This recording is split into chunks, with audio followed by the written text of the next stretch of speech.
നമസ്കാരം. പച്ചിലയുടെ എല്ലാ പ്രിയപ്പെട്ട പ്രേക്ഷകർക്കും സ്വാഗതം. ഞാനിന്നുള്ളത് മലയാള സിനിമയുടെ തറവാട്ടിലാണ്. KG ജോർജ് സാറിൻ്റെ വീട്ടിലാണുള്ളത്. നമ്മളോടൊപ്പം ഉള്ളത് താര കെ ജോർജാണ്.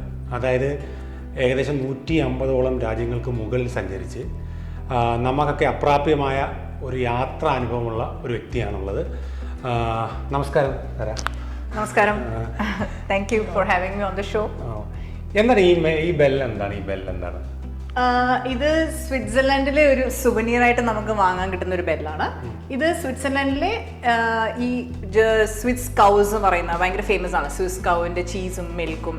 അപ്പൊ അങ്ങനെ സ്വിസ് കൗസിന്റെ കഴുത്തിൽ ഇടുന്ന ഒരു ബെല്ലാണ്. അതായത് ലോക്കലി ഏത് സ്വിസ് കൗസിന്റെയും കഴുത്തിൽ ശരിക്കും നമുക്ക് കാണാൻ പറ്റുന്ന ഒരു ബെല്ലാണ്. അപ്പൊ ഇത് നമുക്ക് ടൂറിസ്റ്റുകൾക്ക് ഇതൊരു സുവനീർ ആയിട്ട് വാങ്ങാൻ പറ്റുന്ന ഒരു ഐറ്റമാണ്. അങ്ങനെ ഞാൻ വാങ്ങിച്ചു വന്നതാണ്. എങ്ങനെയുണ്ട് സ്വിറ്റ്സർലൻഡ്? എങ്ങനെയുണ്ട്? നല്ല രാജ്യമാണോ? ഭയങ്കര ഭംഗിയുള്ള രാജ്യമാണ് ശരിക്കും. ഹെവൻ ഓൺ എർത്ത് എന്നൊക്കെ പറയുന്ന പോലെ ഒന്ന് കൺട്രി സൈഡിൽ പോയാലും സിറ്റി പോയാലും ഭയങ്കര കാമാണ്. പിന്നെ സ്വിസ് മനുഷ്യർ രണ്ട് തരത്തിലാണ്. ഫ്രഞ്ച് ബോർഡറിലുള്ള സ്വിസ് ആൾക്കാർ ഡിഫറെൻ്റ് ആണ്, ജർമ്മൻ ബോർഡറിലുള്ള സ്വിസ് ആൾക്കാർ ഡിഫറെൻ്റ് ആണ്. അപ്പോൾ രണ്ട് പേഴ്സണാലിറ്റി ഒരേ രാജ്യത്ത് തന്നെ നമുക്ക് എക്സ്പീരിയൻസ് ചെയ്യാൻ പറ്റും. എന്താണ് ഈ സ്വിസ് ആൽപ്സ് എന്നൊക്കെ പറഞ്ഞിട്ട് ഉള്ള ഒരു ട്രെയിൻ ജേർണി ഒക്കെ പറയുന്നുണ്ട്, അതിനകത്തൊക്കെ പോയിട്ടുണ്ട്? ഇല്ല, ഞാൻ അങ്ങനെ യൂറോ റെയിൽ അതിന് പോയിട്ടില്ല. ബട്ട് സ്വിസ് ആൽപ്സ് ഞാൻ കണ്ടിട്ടുണ്ട്. കയറിയിട്ടില്ല, ബട്ട് ഓഫ് കോഴ്സ് ആൽപ്സ് നമുക്ക് കാണാൻ പറ്റും. അപ്പൊ അങ്ങനെ കണ്ടിട്ടുണ്ട്. But again it's one of the most beautiful countries in the world. Must visit ആണ് ഒരാൾക്ക്. ജോർജ് സാറിന്റെ ഓർമ്മകളുള്ള ഒരു വീടാണ് അല്ലേ? അതെ അതെ. അപ്പൊ സാറ് ഈ വീടല്ലാതെ എന്ത് ഓർമ്മകളാണ് താരയുടെ ജീവിതത്തിൽ തന്നിട്ടുള്ളത്? ഓഫ് കോഴ്സ് എനിക്ക് ഒരിക്കലും മറക്കാൻ പറ്റാത്ത എൻ്റെ എല്ലാം വലിയ റോൾ മോഡലാണ് എൻ്റെ ഡാഡി. എന്താണ് എൻ്റെ ഗുരുവാണ്. പിന്നെ എൻ്റെ ഓഫ് കോഴ്സ് എൻ്റെ എന്താണ് ഒരു മകൾക്ക് കിട്ടാൻ പറ്റുന്ന ഏറ്റവും നല്ല ഒരു അച്ഛൻ എന്ന രീതിയിൽ ഉള്ള ഒരു ആളായിരുന്നു. പിന്നെ അതുകൂടാതെ ഓഫ് കോഴ്സ് മലയാള സിനിമയ്ക്ക് ഏറ്റവും കൂടുതൽ കോൺട്രിബ്യൂട്ട് ചെയ്ത ഒരു സിനിമാ സംവിധായകൻ എന്ന നിലയിൽ ഐ റെസ്പെക്ട് മൈ ഡാഡ് ലോട്ട്. സാറിന്റെ സിനിമകൾ എല്ലാം പ്രിയപ്പെട്ടതാണെന്ന് തോന്നുന്നു അല്ലേ? അതെ അതെ. പിന്നെ സാറിന് ഏറ്റവും ഇഷ്ടപ്പെട്ട പടം ഏതായിരുന്നു ഓർമ്മയുണ്ടോ? ഡാഡിക്ക് ഏറ്റവും ഇഷ്ടമുള്ള പടം എനിക്ക് തോന്നുന്നു ഫസ്റ്റ് മൂവി സ്വപ്നാടനമായിരുന്നു. പിന്നെ അതുകൂടെ ഇരകൾ ഡാഡിക്ക് ഭയങ്കര ഇഷ്ടമായിരുന്നു. പിന്നെ പഞ്ചവടി പാലം. അങ്ങനെ ഓരോ സിനിമയ്ക്കും പറ്റി ഡാഡി സംസാരിക്കുമ്പോൾ ഡാഡിയുടെ മുഖത്തൊരു പ്രത്യേകതരം ഒരു വെളിച്ചമാണ്. പക്ഷെ അഗൈൻ ഓരോ സിനിമയ്ക്കും അതിൻ്റെതായ കഥകളും ഐഡിയാസും ഒക്കെ ഡിഫറെൻ്റ് ആയിട്ട് പറയാനുണ്ടാവും ഡാഡിക്ക്. സാറ് സിനിമയിൽ തുടരണമെന്നോ അല്ലെങ്കിൽ സിനിമയിൽ ഒരു പ്രൊഫഷൻ തിരഞ്ഞെടുക്കണമെന്നോ പറഞ്ഞിട്ടുണ്ടായിരുന്നില്ല? ഇല്ല, പക്ഷെ എനിക്കോ എൻ്റെ ബ്രദറിനോ സിനിമയിൽ തുടരണം അല്ലെങ്കിൽ സിനിമയിൽ എൻട്രി ചെയ്യണമെന്ന് ആഗ്രഹം ഉണ്ടെങ്കിൽ 100% പെർസ്യൂ ചെയ്യണമെന്ന് തന്നെ എൻ്റെ ഡാഡി പറഞ്ഞിരിക്കുന്നു. ഒരിക്കലും വേണ്ടെന്ന് പറഞ്ഞിട്ടില്ല. ബട്ട് അൾട്ടിമേറ്റ്ലി ചോയ്സ് നമ്മുടെയാണെന്ന് പറഞ്ഞിട്ടുണ്ട്. ഓക്കെ, എന്നാൽ നമുക്ക് കുറച്ച് വിശദമായിട്ടുള്ള വിവരങ്ങളും യാത്രാ അനുഭവങ്ങളും ഒക്കെ നമുക്ക് കാണാം.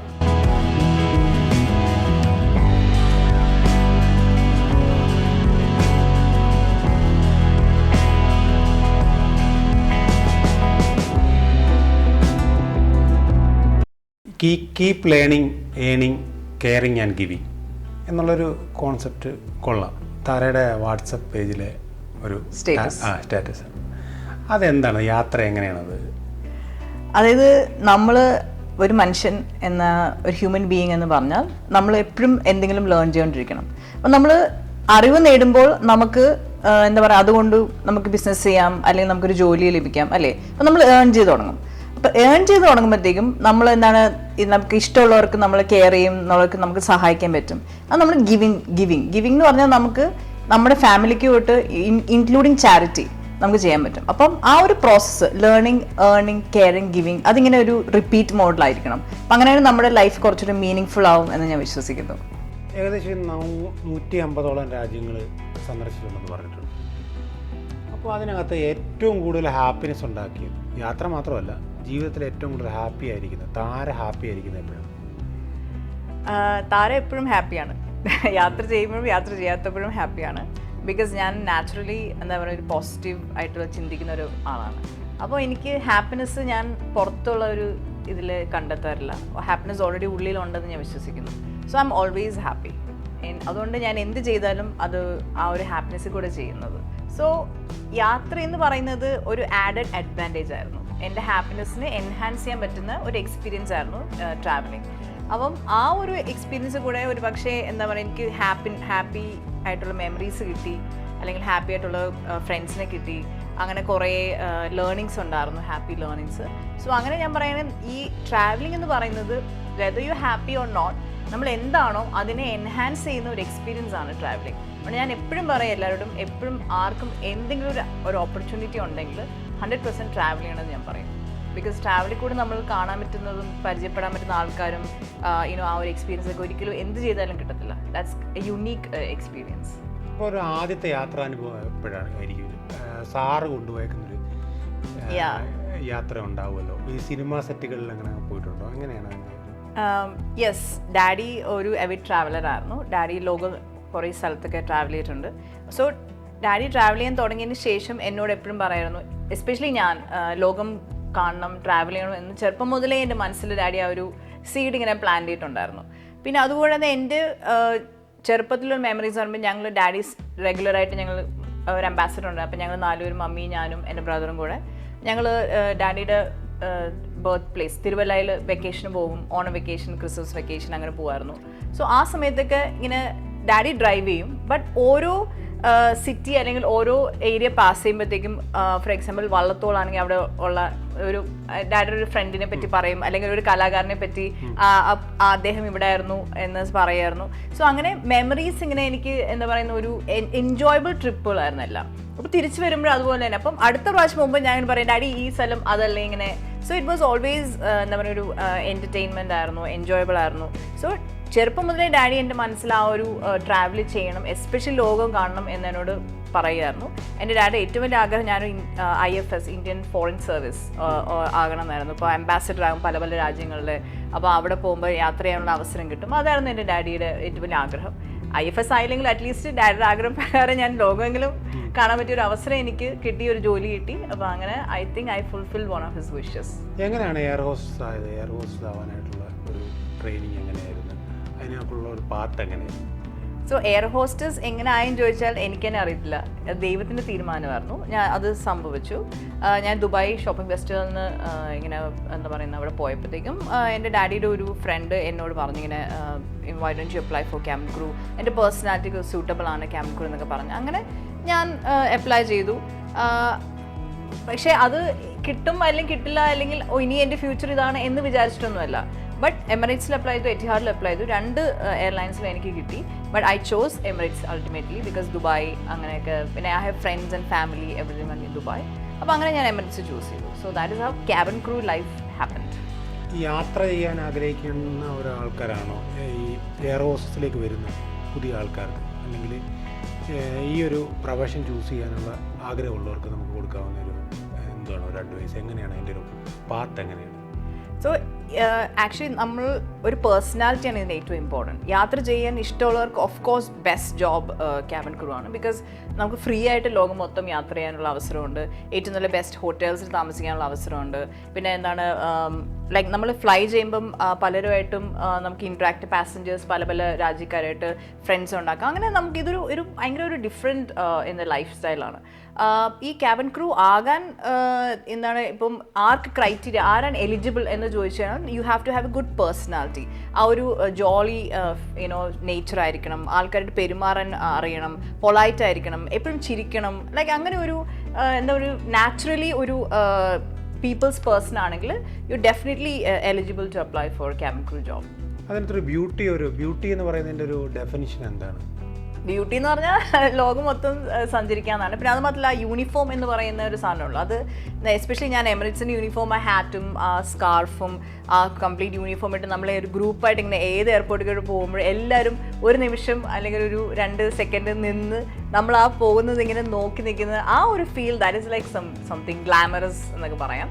ബട്ട് അതിൻ്റേതായ ഒരു എന്താ പറയുക ഒരു വില നമുക്ക് എന്നും ലോകത്ത് എവിടെ പോയാലും ഉണ്ടാവുമായിരുന്നു. ഇതിനകത്തൊരു സേഫ്റ്റി ഒരു കൺസേൺ ആണ്. ഈ സേഫ്റ്റി എങ്ങനെയാണ് ഈ എയർ ഹോസ്റ്റസിനെ ട്രെയിൻ ചെയ്യിക്കുന്നത്, ഗ്രൂം ചെയ്യിക്കുക? സോ സേഫ്റ്റിയാണ് നമ്പർ 1 കൺസേൺ.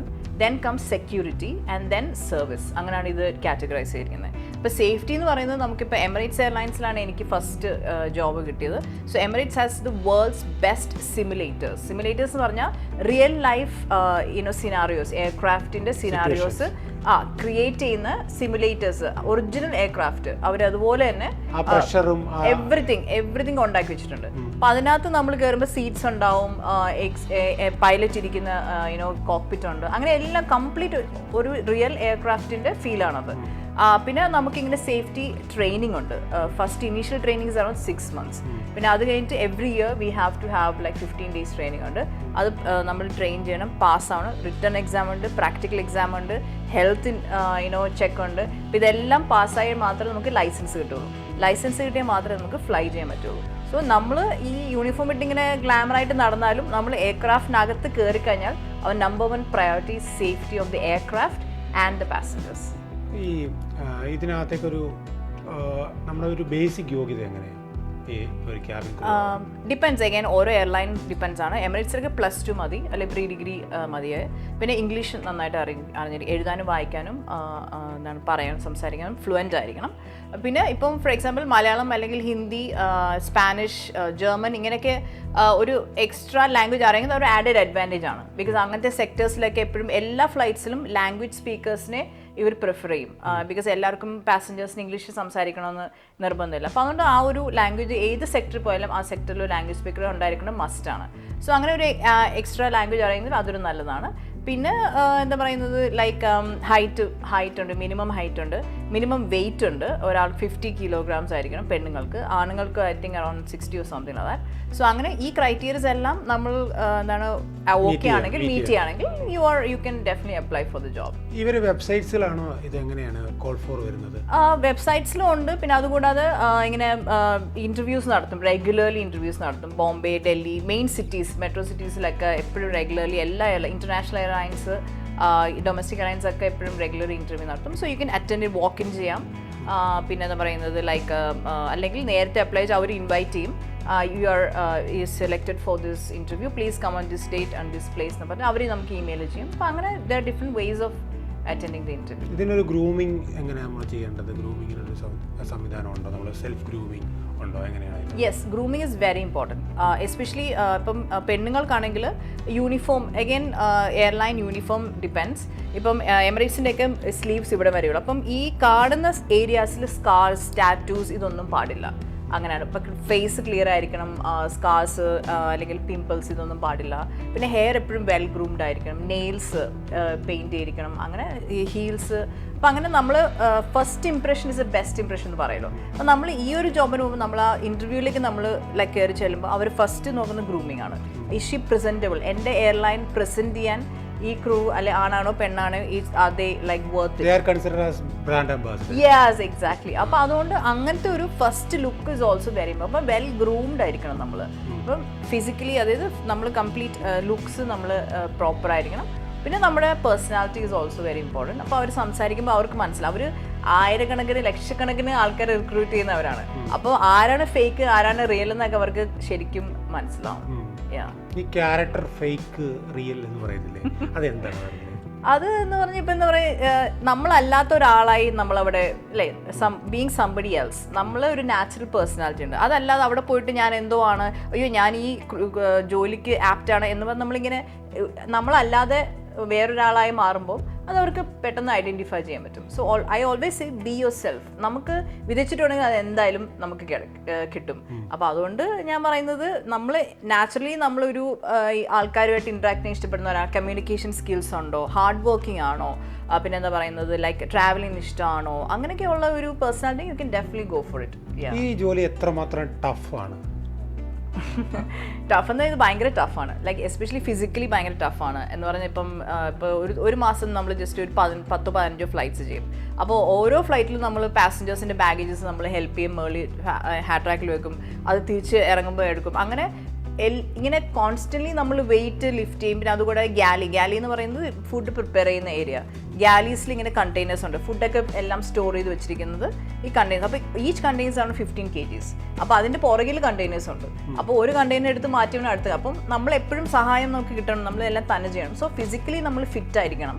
അത് നമുക്ക് ട്രെയിനിങ് തരും, എങ്ങനെ ഈ ഹെവി ഒബ്ജക്ട്സ് ലിഫ്റ്റ് ചെയ്യേണ്ടത്, എങ്ങനെ തിരിച്ചു, അതെല്ലാം പ്രോപ്പറായിട്ടുള്ള പോസ്റ്റേഴ്സ്, ഇഞ്ചുറീസ് അവോയ്ഡ് ചെയ്യാൻ വേണ്ടി നമ്മൾ പ്രോപ്പർ ട്രെയിനിങ് തരും. അപ്പോൾ അത് നമ്മളപ്പം ഈ വെയിറ്റ് ലിഫ്റ്റിംഗ് തന്നെ ഒരു മെയിൻ, ഇപ്പോൾ കുറേ ക്യാബിൻ ക്രൂവിന് മെയിൻ ഇഷ്യൂ എന്ന് പറയുന്നത് ബാക്ക് പെയിൻ ആണ്. ലോവർ ബാക്ക് ശരിക്കും ഇഞ്ചേർഡ് ആവും. പിന്നെ അതുകൂടാതെ നമ്മളിങ്ങനെ ട്രാവൽ ചെയ്യുമ്പോൾ ജെറ്റ് ലാഗ് ആണ്, ലൈക്ക് ടൈം സോൺ എഹെഡ് ആകുമ്പോഴത്തേക്കും നമ്മൾ പറയുന്നത് ടയർഡ് ആവും. പിന്നെ അതിൻ്റെ ടൈം സോൺ ബിഹൈൻഡിലേക്ക് പോകുമ്പോൾ അഗെയിൻ നമ്മൾ ടയർഡാവും. സോ ഈ ജെറ്റ് ലാഗും ഒരു ഭയങ്കര ഒരു മേജർ ഫാക്ടറാണ് ഹെൽത്ത് റിലേറ്റഡ് പ്രോബ്ലംസിന്. അതിനുവേണ്ടി നമുക്ക് എന്തെങ്കിലും ഒരു വേറെ എന്തെങ്കിലും ഇത്തരം പ്രോബ്ലങ്ങൾ ഉണ്ടാവാതിരിക്കാനായിട്ട് എന്തെങ്കിലും ട്രെയിനിങ് സ്ട്രക്ചർ പ്രോബ്ലങ്ങൾ ഇല്ലാതിരിക്കാൻ അങ്ങനെ ട്രെയിൻ ചെയ്യാം. പക്ഷേ മാക്സിമം ഇഞ്ചുറീസ് അവോയ്ഡ് ചെയ്യുക, നമ്മുടെ സെൽഫിൽ നമ്മൾ ഹെൽത്ത് ടേക്ക് കെയർ ചെയ്യുക. ഇതൊക്കെ നമുക്ക് പ്രോപ്പർ ഗൈഡൻസും എല്ലാം ഉണ്ട്. ലൈക്ക് ഫോർ എക്സാമ്പിൾ നമുക്ക് എല്ലാ വെബ്സൈറ്റും നമുക്ക് ക്രൂവിൻ്റെ വെബ്സൈറ്റ് ഉണ്ട്. അപ്പോൾ നമുക്ക് എന്തെങ്കിലും സംശയം ഉണ്ടെങ്കിൽ നമുക്ക് അവിടെ പോയി ചെക്ക് ചെയ്യാം. അവിടെ എല്ലാം അവർ മെൻഷൻ ചെയ്തിട്ടുണ്ട് പ്രോപ്പറായിട്ട്. ബട്ട് അൾട്ടിമേറ്റ്ലി നമ്മൾ ഇപ്പം ഒരു സിനാരിയോയിൽ പെട്ടെന്ന് ബോർഡിങ് നടക്കുന്നതിൻ്റെ ഇടയ്ക്ക് നമ്മൾ ചിലപ്പോൾ പ്രോപ്പറായിട്ട് ഇതെല്ലാം ചെയ്യാൻ പറ്റണമെന്നില്ല. അപ്പോൾ ഇടയ്ക്കൊരു പാളിച്ച വന്നാൽ നമ്മൾ അവിടെ പോയി. പക്ഷേ എഗെയിൻ മെഡിക്കൽ ലീവ് ഉണ്ട്, ക്രൂവിന് തന്നെ ഹോസ്പിറ്റലുണ്ട്, പുറത്ത് പോകാതെ തന്നെ ക്യാബിൻ ക്രൂവിനും പൈലറ്റ്സിനും എമിറേറ്റ്സിൻ്റെ ക്ലിനിക്സ് ഉണ്ട്.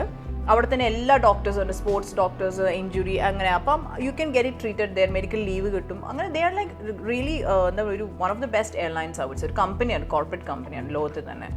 ഈ യാത്രയിൽ കണ്ട ഏറ്റവും ഇൻസ്പയർ ചെയ്ത അല്ലെങ്കിൽ ടച്ച് ചെയ്ത ആളാണ് യാത്രയിൽ കണ്ടത്? യാത്രയിൽ ലൈക്ക് ഓൺ ബോർഡ് ഞാൻ പല ആൾക്കാരായിട്ട് ഞാൻ ട്രാവൽ ചെയ്തു. ശശി തരൂർ സാറുമായിട്ട് ഞാൻ ട്രാവൽ ചെയ്തിട്ടുണ്ട് when he was A UN ambassador. പിന്നെ അതുകൂടാതെ ബോളിവുഡ് ആക്ടേഴ്സായിട്ടൊക്കെ ട്രാവൽ ചെയ്തിട്ടുണ്ട്.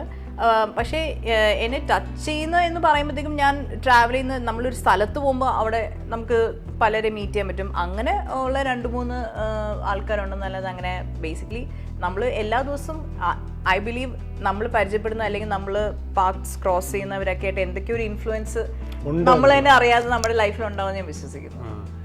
ഈ ഒരു വിശ്വാസവുമായിട്ട് ബന്ധപ്പെട്ടിട്ട് എന്താ പറയാനുള്ളത്? സ്പിരിച്വൽ ആണോ, എങ്ങനെയാണ് എൻ്റെ ഒരു ഞാനാണോ?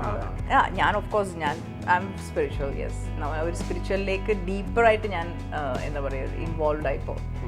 അതെന്താ യാത്ര ചെയ്തതിന് ശേഷമാണോ ആ തോന്നലുണ്ടായത്? ഡെഫിനറ്റ്ലി നമ്മൾ യാത്ര ചെയ്യുമ്പോൾ നമ്മൾ ഓരോ സ്ഥലത്ത് പോകുമ്പോഴത്തേക്കും അവിടുത്തെ കൾച്ചർ, അവിടുത്തെ ആൾക്കാർ, അവിടുത്തെ ട്രഡീഷൻസ്, പിന്നെ എന്താ പറയുന്നത് ലൈക്ക് ഇപ്പം ഈ ചില സിറ്റീസിലേക്ക് പോകുമ്പോൾ അവിടെ ഓൾഡ് സിറ്റി ഉണ്ട്, ന്യൂ സിറ്റി ഉണ്ട്. അപ്പോൾ ഓൾഡ് സിറ്റി പോകുമ്പോഴത്തേക്കും ഭയങ്കര എന്താ പറയുന്നത് അവിടുത്തെ അതായത് എന്താ പറയുന്നത് അവിടുത്തെ ഒരു ലൈഫ് സ്റ്റൈലും ആൾക്കാരും എല്ലാം ഡിഫറെൻ്റ് ആണ്. അതേസമയം അതേ സ്ഥലത്ത് തന്നെയുള്ള ന്യൂ സിറ്റി പോകുമ്പോഴത്തേക്കും കുറച്ചൊരു മോഡേൺ ആണ്. സോ അങ്ങനെയുള്ള ഒരു എന്താ പറയുന്നത് പല പല എക്സ്പീരിയൻസസും പല പല ഇൻഫ്ലുവൻസസും ആൾക്കാരും അങ്ങനെ ഇരിക്കുമ്പോൾ നമ്മൾ സ്പിരിച്വാലിറ്റി പറ്റി പഠിക്കാൻ പറ്റും, നമുക്ക് കൾച്ചറിനെ പറ്റി പഠിക്കാൻ പറ്റും, ആ മനുഷ്യരെ പറ്റി പഠിക്കാം. അങ്ങനെ എല്ലാ രീതിയിലും എന്താ ഒരു പല ഏരിയാസിലും നമുക്ക് എക്സ്പീരിയൻസ് ഗെയിൻ ചെയ്യാൻ പറ്റും ട്രാവലിംഗ് കൂടെ. സോ അങ്ങനെ ഒരു പക്ഷേ ഇൻഫ്ലുവൻസ് ചെയ്തിട്ടുണ്ടാകാം ഞാൻ സ്പിരിച്വാലിറ്റി ഡീപ്പിലേക്ക് ഇറങ്ങാൻ. But I would say India is the best country in the world. സ്പിരിച്വാലിറ്റിയുടെ ഒരു എന്താണ് ഹെഡ് ഓഫീസാണ്, ഹെഡ് ക്വാർട്ടറാണ് ഇന്ത്യ.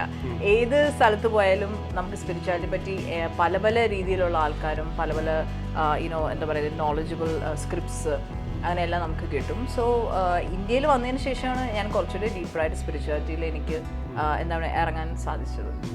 നമ്മൾ നേരത്തെ സംസാരിക്കുമ്പോൾ പറഞ്ഞല്ലോ ജിറാഫ് ഉണ്ട് എല്ലാവരുടെയും വീട്ടിൽ. അത് എന്താ ജിറാഫുമായിട്ടുള്ള ബന്ധം? സോ എവറി ക്യാബിൻ ക്രൂ എൻ്റെ ഫസ്റ്റ് ഫ്ലൈറ്റ്സ് നമ്മൾ ക്യാബിൻ ക്രൂ ആയിട്ട് ഫസ്റ്റ് ഫ്ലൈ ചെയ്യുമ്പോൾ തരുന്ന ഒരു സെക്ടറാണ് Africa, especially Kenya. So Kenya എന്ന് പറയുന്നത് അവിടെ ഇങ്ങനെ മസൈമാര ട്രൈബ്. അപ്പോൾ കെനിയയിൽ പോകുമ്പോഴത്തേക്കും നമ്മുടെ ഫസ്റ്റ് നമ്മൾ ഭയങ്കര എക്സൈറ്റഡ് ആണ്. ഓക്കെ, ആഫ്രിക്കയിൽ പോകുന്നു, അവിടുത്തെ ലൈക്ക് ട്രൈബൽ അവിടുത്തെ ഒരു എക്സ്പീരിയൻസ് ഇങ്ങനെ ഡിഫറെൻ്റ് ആണ്. നമുക്ക് എപ്പോഴും താമസിക്കുന്ന ക്യാബിൻ ക്രൂ ഹോട്ടലിൻ്റെ അടുത്ത് തന്നെ റെസ്റ്റോറൻറ്റ്സ് ഉണ്ട്. അപ്പം എല്ലാ റെഗുലറായിട്ട് വരുന്നതുകൊണ്ട് ഇവർക്ക് അറിയാം എന്താ ചെയ്യേണ്ടത്. അപ്പം അവർ ഡയറക്റ്റ് ചെയ്യും, ഓക്കെ ഇന്ന റെസ്റ്റോറൻറ്റിൽ പോയി കഴിക്കാം, ഇന്ന മാർക്കറ്റ് അവിടെ ഈ ലോക്കൽ മാർക്കറ്റ്സ് ഉണ്ട്, അവിടെ പോകുമ്പോൾ ഈ നാച്ചുറൽ ആർട്ടിഫാക്ട്സ് ഹാൻഡ് മെയ്ഡ്. അപ്പം അങ്ങനെ ജിറാഫ്, ഈ ട്രൈബൽ മെൻ, ചീഫ്, അങ്ങനത്തെ കുറേ രൂപങ്ങൾ, പ്രതിമകൾ, പിന്നെ ഈ സീബ്രയുടെ പല സിംഹത്തിൻ്റെയൊക്കെ മാസ്കുകൾ ഇങ്ങനെ നമുക്ക് ഹാങ് ചെയ്യാം വീട്ടിൽ. അങ്ങനത്തെ സാധനങ്ങൾ ഏറ്റവും കോമൺ. അപ്പം every crew first thing when they go to Kenya is buy a giraffe. അതുകൊണ്ട് ഏത് ക്യാബിൻ ക്രൂയുടെ വീട്ടിൽ പോയാലും ഒരു ജിറാഫ് എങ്കിലും 100% ഉണ്ടാവും ഞാൻ എഴുതി വെച്ചുതരാം. ഈ ഒരു നമ്മൾ ഈ പുറത്തേക്ക് പോകുന്നൊരു ടൈമിംഗ് ഒരു വളരെ വലിയൊരു പ്രാധാന്യമുള്ള സംഭവമാണല്ലോ. അങ്ങനെ പോയിട്ട് പെട്ടുപോയിട്ടുണ്ടോ? പല സ്ഥലങ്ങളിലും ടൗണിലും കാണുമ്പോൾ പെട്ടുപോയി? ഇല്ല, പക്ഷെ നമുക്ക് ഒരു ധാരണ വേണം. നമ്മളിപ്പോൾ ഒരു സ്ഥലത്ത് പോകുമ്പോൾ നമ്മൾ റെസ്പോൺസിബിൾ ആണല്ലോ. നമ്മൾ പിറ്റേ ദിവസം തിരിച്ച് ഫ്ലൈറ്റ് ഓപ്പറേറ്റ് ചെയ്യണം. അപ്പം അതുപോലെ തന്നെ എവിടെയെങ്കിലും പോയതിന് ഇപ്പം നമ്മൾ ഏത് ഫ്ലൈറ്റ് ചെയ്യുന്നതിന് മുമ്പേ നമുക്ക് ബ്രീഫിംഗ് ഉണ്ട്. ബ്രീഫിങ്ങിൻ്റെ സമയത്ത് സെക്യൂരിറ്റി ഓഫീസേഴ്സ് വന്ന് നമുക്ക് ബ്രീഫ് ചെയ്യും. അതായത് ഇന്ന സ്ഥലത്ത് പോകാൻ പാടില്ല, ഇന്ന ഏരിയയിൽ പോകാൻ പാടില്ല, ഏറ്റവും കൂടുതൽ ആൾക്കാർ ക്രൗഡ് കോൺഗ്രിഗേറ്റ് ചെയ്യുന്ന ഏരിയാസിൽ പോകാനേ പാടില്ല, കുറച്ച് ആൾക്കാർ ഉള്ള സ്ഥലത്ത് പോകാൻ പാടുള്ളൂ. ബിക്കോസ് ബോംബ് ത്രെറ്റ്സ് ഉണ്ടെങ്കിൽ ഇന്ന ഏരിയാസ് അവർ ടാർഗറ്റ്, അങ്ങനെ നമുക്ക് ബ്രീഫിംഗ് കിട്ടും. അപ്പം നമ്മൾ ആ ഒരു റെസ്പോൺസിബിൾ ഒരു മൈൻഡോടെ നമ്മൾ പോകുന്നത്. അപ്പം നമ്മൾ ഫ്ലൈറ്റ് ഓപ്പറേറ്റ് ചെയ്ത് കഴിഞ്ഞ് നമ്മൾ സിറ്റിയിൽ നമ്മൾ യൂണിഫോം എല്ലാം മാറി ഡിന്നർ പോകും, ക്രൂ എല്ലാവരും ഒരുമിച്ച് പോകും. അങ്ങനെ ചെയ്യുമ്പോഴത്തേക്കും നമ്മൾ ആ ഒരു സെൻസിൽ മാത്രമേ എപ്പോഴും അതെടുക്കത്തുള്ളൂ. ഒരു സേഫ്റ്റി അഗെയിൻ പാസഞ്ചർ നമ്മുടെ സ്വയം സേഫ്റ്റിയും is very important. Even hotel റൂംസിൽ പോകുമ്പോൾ തന്നെ നമ്മൾ ആദ്യം നമ്മളോട് പറയുന്നത് നമ്മൾ ഡോറ് തുറന്ന് വെക്കണം. സൂട്ട് കേസ് എടുത്ത് വെച്ചിട്ട് ആദ്യം കംപ്ലീറ്റ് ഫുൾ ചെക്ക് ചെയ്യണം. റൂംസ്, ബാത്റൂംസ്, ബെഡിൻ്റെ അടിയിൽ, കബേർഡ്സ് എല്ലാം ചെക്ക് ചെയ്തിട്ട് ആരും ഇല്ല എന്ന് ഉറപ്പുവരുത്തി മാത്രമേ ഡോറ് ക്ലോസ് ചെയ്യാൻ പാടുള്ളൂ ഏത് ഹോട്ടലിൽ പോയാലും. സോ അങ്ങനെ നമ്മുടെ self safety is also extremely important. നിങ്ങൾ ഗ്രൂപ്പായിട്ടാണോ ട്രാവൽ ചെയ്യുന്നത് അപ്പോൾ പുറത്തുള്ള ടൈമുകളിൽ? Most of the time groups ആയിട്ട് നമ്മൾ പോകത്തുള്ളൂ. എഗെയിൻ നമ്മൾ ഒരാൾ എന്തെങ്കിലും പറ്റിയാൽ എന്തെങ്കിലും സംഭവിക്കുമോ എന്നൊക്കെ ഒരു പേടിയുള്ളതുകൊണ്ട് നമ്മൾ എപ്പോഴും ഗ്രൂപ്പായിട്ട് പോകും. പിന്നെ നമ്മൾ ആ ഒരു 24 hours നമുക്ക് കിട്ടുന്നത് നമുക്ക് എൻജോയ് ചെയ്യാന്ന് പറയുമ്പോൾ നമ്മളൊരു ഗ്രൂപ്പായിട്ട് പോകും, എൻജോയ് ചെയ്യും, തിരിച്ചു വരും. സോ അങ്ങനെയാണ്. ഈ ലാറ്റിൻ അമേരിക്കൻ കൺട്രികളിലൊക്കെ പോയിട്ടുണ്ടോ? എന്താണ് അവിടുത്തെ ഒരു എക്സ്പീരിയൻസ്? ഓഫ് കോഴ്സ് ഞാൻ എക്വഡോർ പോയിട്ടുണ്ട്, ക്യൂബയിൽ പോയിട്ടുണ്ട്, ലൈക്ക് പെറു പോയിട്ടുണ്ട്. But I am just saying ആ ഒരു ലോകം എന്ന് പറയുന്നത് ഒരു കംപ്ലീറ്റ് ഡിഫറെൻ്റ് ആണ്. അതായത് അവിടുത്തെ മനുഷ്യർക്ക് ഭയങ്കര പാവം, ലൈക്ക് അധികം എന്താണ് പറയുന്നത്, it's not rich country especially ആൾക്കാർ. പക്ഷേ ഏറ്റവും ഹാപ്പിയസ്റ്റ് പീപ്പിൾ ഞാൻ കണ്ടിരിക്കുന്നത് അവിടെ ആണ്. ഫോർ എക്സാമ്പിൾ ക്യൂബയിലൊക്കെ ഒരു ഡ്രിങ്ക് എന്ന് പറയുന്നത് ലൈക്ക് $1 ആണ്. ഓക്കെ, പക്ഷേ ആ $1 ആണെങ്കിൽ അവിടുത്തെ ആൾക്കാർ ഇസ് എ മോസ്റ്റ് ഹാപ്പിയസ്റ്റ്. അതായത് ടൂറിസ്റ്റിനാണ് $1, ലോക്കൽസിന് അതിലും ചീപ്പാണ് ഞാൻ കണ്ടിരിക്കുന്നത്. അതുപോലെ അവിടുത്തെ ലൈക്ക് ഒരു ഡോക്ടറിന്റെ salary per month is around $100. അത്രയും ഇതാണ്. പക്ഷെ എന്നാൽ പോലും ഏറ്റവും ഹാപ്പിയസ്റ്റ് ഉള്ള ആൾക്കാരെ ഞാൻ കണ്ടത് ക്യൂബയിലാണ്. ഈവൻ സ്ട്രീറ്റ്സിൽ ആൾക്കാർ ഡാൻസ് ചെയ്യുന്നു. ഓൾഡ് ഏജിലൊക്കെ താമസിക്കാൻ പറ്റിയ സ്ഥലമാണ് ക്യൂബ എന്ന് പലരും പറഞ്ഞു കേട്ടിട്ടുണ്ട്. യെസ്, അവിടെ ഒരു ഡിഫറെന്റ് വൈബാണ് ആക്ച്വലി. അവിടെ ആർക്കും എന്താ പറയുന്നത്, എല്ലാവരും ഭയങ്കര ഹാപ്പിയാണ് നാച്ചുറലി. അവർക്ക് പൈസ ഉണ്ട് പൈസ ഇല്ല എന്നതൊന്നും ഒരു പ്രശ്നമല്ല.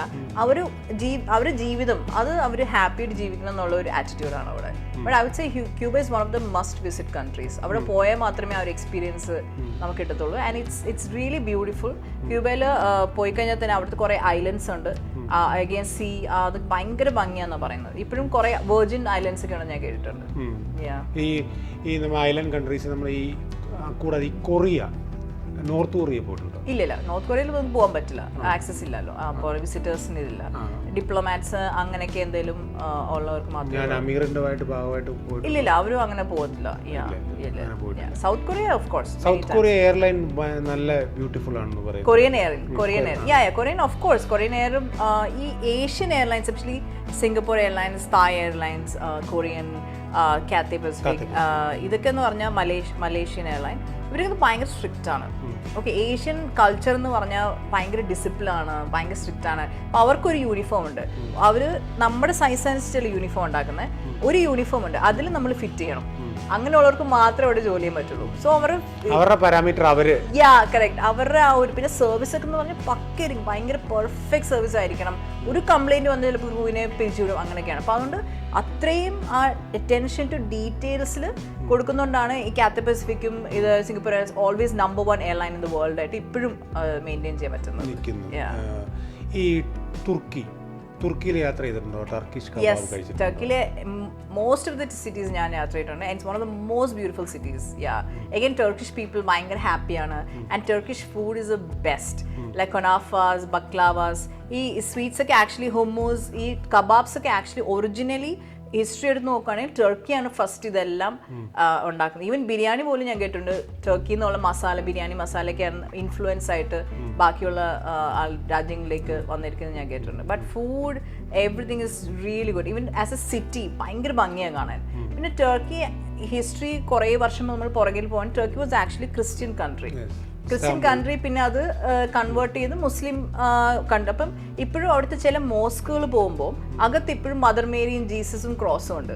ബിക്കോസ് ആ പണ്ടത്തെ ചേർച്ചുകളാണ് അവർ മോസ്ക്സ് ആയിട്ട് കൺവേർട്ട് ചെയ്തത്. പക്ഷെ ഇപ്പോഴും ആ ചില ഇതൊക്കെ അവർ അങ്ങനെ തന്നെ മെയിൻറ്റെയിൻ ചെയ്തിട്ടുണ്ട്. Beauty it's really beautiful. ഈ ടൗൺ അല്ല, നമ്മൾ ഈ സിറ്റി അല്ലാതെ ഈ ഔട്ട്സ്കർട്സിലേക്ക് പോകാറുണ്ടോ, പുറത്തേക്കൊക്കെ പോകാറുണ്ടോ? ഒരു ലിമിറ്റ് വരെ നമുക്ക് പോവാം. ലൈക്ക് ഫോർ എക്സാമ്പിൾ ഇപ്പോൾ എന്തെങ്കിലും ഒരു നല്ല restaurant by the sea side അങ്ങനെയൊക്കെ ഉണ്ടെങ്കിൽ ചിലപ്പോൾ ഒരു 1 or 2 hours ഡ്രൈവ് ചെയ്ത് പോകേണ്ടി വരും. അങ്ങനെയുള്ള സമയത്തൊക്കെ നമ്മൾ പോകും, അത് കഴിഞ്ഞ് തിരിച്ച് നമ്മൾ വരും. ഈ എമിറേറ്റ്സിൽ എത്ര നാളാണ് ഉണ്ടായിരുന്നത്? ഏകദേശം എത്ര കൺട്രി? ഞാൻ 7.5 years എമിറേറ്റ്സിൽ ഉണ്ടായിരുന്നു. I think I've traveled almost all the sectors. Traveled 70 countries or something. I think I've traveled covered in Emirates itself. ഈ ഒരു ഫ്ലൈറ്റ് നമ്മൾ കംപ്ലീറ്റ്ലി ഈ ലോങ് ജേർണിയാണ് ഉണ്ടാവുക, ലോങ് ആയിട്ടുള്ള ആണോ ഉണ്ടാവുക? അല്ല, ലൈക്ക് 50 minutes to Bahrain, അതാണ് ഷോർട്ടസ്റ്റ് ഫ്ലൈറ്റ്. പിന്നെ ലോങ്സ്റ്റ് ഇസ് ഐ തിങ്ക് ഇപ്പം as of now I think Brazil or something like 17 hours or something. So അപ്പോൾ അങ്ങനെ ഷോർട്ടസ്റ്റ് ലോങ്സ്റ്റ് ഉണ്ട്. എല്ലാ മാസവും നമുക്കൊരു റോസ്റ്റർ എന്നൊരു സമയം ടൈം ടേബിൾ തരും. ആ ടൈം ടേബിൾ നമ്മൾ അലോക്കേറ്റ് ചെയ്യും. നമ്മൾ ഏത് സ്ഥലത്ത് പോകും അപ്പോഴാണ് നമ്മൾ അറിയുന്നത്. അപ്പോൾ നമ്മൾ ഓരോ ഫ്ലൈറ്റും ഓരോ ദിവസം ആസ് പെർ ദ അലോക്കേഷൻ നമ്മൾ പോകും വരും. അമീറിന്റെ കൂടെ ഉണ്ടായിരുന്നപ്പോഴാണ് ഏറ്റവും കൂടുതൽ കൺട്രികൾ വിസിറ്റ് ചെയ്തത് എമിറേറ്റ്സ്? അല്ല, എമിറേറ്റ്സിലാണ് ഏറ്റവും കൂടുതൽ കൺട്രി വിസിറ്റ് ചെയ്തത്. പക്ഷേ ഖത്തർ എമീറിൻ്റെ കൂടെ ഉള്ള ഫ്ലൈറ്റിൽ എനിക്ക് മാക്സിമം എന്താണ് ലൈക്ക് ഈ കൊമേഴ്ഷ്യൽ എയർപോർട്ട്സ് അല്ലാതെ വേറെ പ്രൈവറ്റ് ആയിട്ടുള്ള എയർപോർട്ട്സിലേക്ക് പോകാനുള്ള ഒരു ഭാഗ്യം കിട്ടി. നമ്മൾ ഈ 90 സെക്കൻഡിൽ നമുക്ക് ഇവാക്വേറ്റ് ചെയ്യാന്നൊക്കെ പറയുന്നത് അതെങ്ങനെയാണ് നടപടിയാവുന്ന കാര്യം? ഓഫ് കോഴ്സ് ഇപ്പം depends on the aircraft. Minimum timing ആണ് 90 seconds. അപ്പം ഫോർ എക്സാമ്പിൾ ഒരു ബോയിങ് 777-200 8 doors ഉണ്ട്. ഈ 8 doors ഓപ്പൺ ചെയ്യാൻ പറ്റുമെങ്കിൽ മാത്രമേ അതുവഴി 90 seconds വരെ നമുക്ക് പാസഞ്ചേഴ്സിനെ ഇവാക്യുവേറ്റ് ചെയ്യാൻ പറ്റുള്ളൂ. അതേസമയം 1-2 ഡോർസ് ജാം ആയാൽ 90 seconds കുറച്ചുകൂടി മുകളിലാവും. But as a crew 90 seconds എന്ന് പറയുന്നത് നമുക്ക് ഒരു 90 hours പോലെ ആയിരിക്കും ഫീൽ ചെയ്യുന്നത് ആ ഒരു മൊമെന്റിൽ. അതെ 100%. ആ സമയത്ത് നമ്മൾ എന്താണ് ആരാണ് ഇതൊന്നും നോക്കത്തില്ല. നമ്മുടെ മെയിൻ എയിം എന്ന് പറഞ്ഞാൽ ആ എയർക്രാഫ്റ്റിൽ മാക്സിമം പാസഞ്ചേഴ്സ് പുറത്തേക്ക് ഇവാക്യുവേറ്റ് ചെയ്യുന്നതാണ്. അപ്പം എടുത്തെറിയും, ചിലപ്പം തള്ളിയിടും. അങ്ങനെയൊക്കെ പേടിയുള്ളവർക്കും ആ ഓരോ സെക്കൻഡും പ്രഷ്യസ് ആണ് അവിടെ. 90 seconds ഒരു second it's as good as A life, മനസ്സിലായി. അപ്പോൾ ബിക്കോസ് പിന്നെ ഇന്നത്തെ കാലത്ത് എനിക്ക് തോന്നുന്നു ഒരു മിനിമം 400 passengers എങ്കിലും ഒരു എയർക്രാഫ്റ്റ് വലിയ എയർക്രാഫ്റ്റിലുണ്ട്. അപ്പോൾ ഈ 400 പേരെയും ഇറക്കണമെങ്കിൽ ഒന്ന് ആലോചിച്ച് നോക്കണം. അപ്പോൾ അതുകൊണ്ട് നമ്മൾ ആ ഒരു നിമിഷത്തിൽ നമ്മൾ കൈയൊടിഞ്ഞാലും കാലൊടിഞ്ഞാലും ഒന്നും നമുക്ക് പ്രശ്നമില്ല. ആ മാക്സിമം ആൾക്കാരെ അവിടെ നിന്ന് ഇവാക്യുവേറ്റ് ചെയ്ത് രക്ഷിക്കുക എന്നതാണ് നമ്മുടെ മെയിൻ എയിം. ഈ കോക്ക്പിറ്റിലേക്ക് എൻട്രി ചെയ്യേണ്ട പ്രോട്ടോകോൾ ഉണ്ട് ക്രൂവിന്? ഓഫ് കോഴ്സ് നമുക്ക് ഒരു പാസ്കോഡ് ഉണ്ട് കോക്ക്പിറ്റിൽ എൻട്രി ചെയ്യാൻ. ഓരോ ഫ്ലൈറ്റിനും ഓരോ പാസ്കോഡാണ്, ബിക്കോസ് സെക്യൂരിറ്റി റീസൺസ് കാരണം. അപ്പോൾ അതുകൊണ്ട് ആ കോഡ് ഇട്ടാൽ മാത്രം നമുക്ക്, കോഡ് ഇട്ട് കഴിയുമ്പം പൈലറ്റിന് അവിടെ ക്യാമറയിൽ കൂടെ കാണാൻ പറ്റും ആരാണ് കോഡ് ഇടുന്നത്. അപ്പോൾ അവരവിടുന്ന് ഡോർ ഓപ്പൺ ചെയ്യാൻ പ്രസ് ചെയ്താൽ മാത്രമേ നമുക്ക് എൻ്റർ ചെയ്യാൻ പറ്റുള്ളൂ. അങ്ങനെ എന്തെങ്കിലും ത്രെട്ടുകളോ എന്തെങ്കിലും പ്രോബ്ലംസോ എന്തെങ്കിലും വന്നിട്ടുണ്ടോ? ഇല്ല, എൻ്റെ കരിയറിൽ ഇതുവരെ അങ്ങനെ ഒരു പ്രോബ്ലംസ് വന്നിട്ടില്ല. കൂടുതലുള്ള ആർക്കെങ്കിലും ഇല്ല. അങ്ങനെ നമ്മൾ എമിറേറ്റ്സിൻ്റെ ഹിസ്റ്ററി എടുത്ത് നോക്കുകയാണെങ്കിൽ ലൈക്ക് ഒരു ഫ്ലൈയിങ് ഹിസ്റ്ററി അതിനകത്ത് അങ്ങനെ അധികം ത്രെഡ്സും ഹൈജാക്സോ അങ്ങനെയൊന്നും ഇല്ല. പിന്നെ ടെക്നിക്കൽ പ്രോബ്ലംസ് ഉണ്ടാവും.